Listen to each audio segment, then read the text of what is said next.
Let's talk more about the addition of fractions.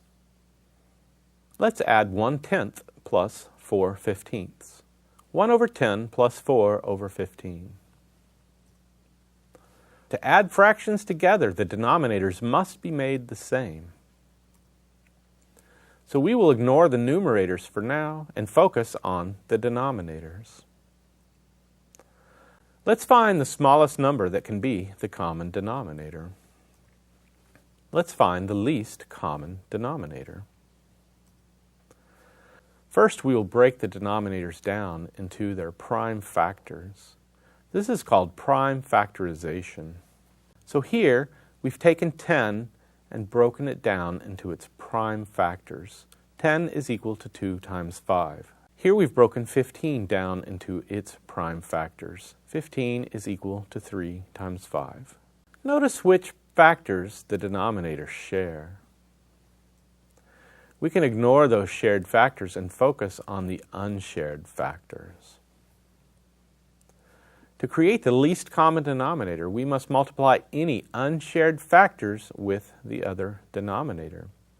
Here we've taken the unshared factor on the left and multiplied that with the denominator on the right.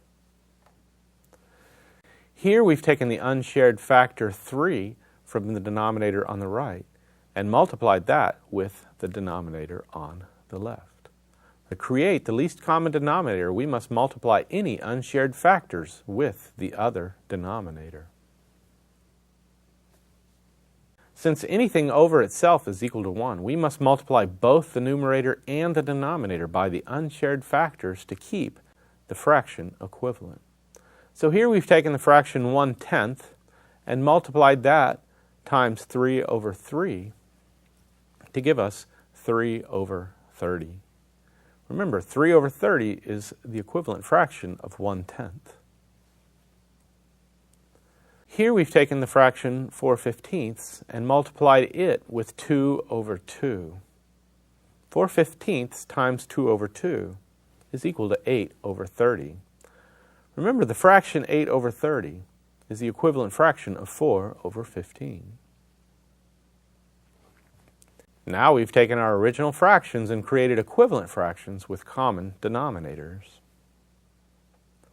Here are the original fractions we wanted to add together.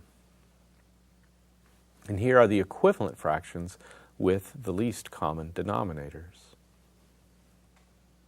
Now we can add the fractions. 3 plus 8.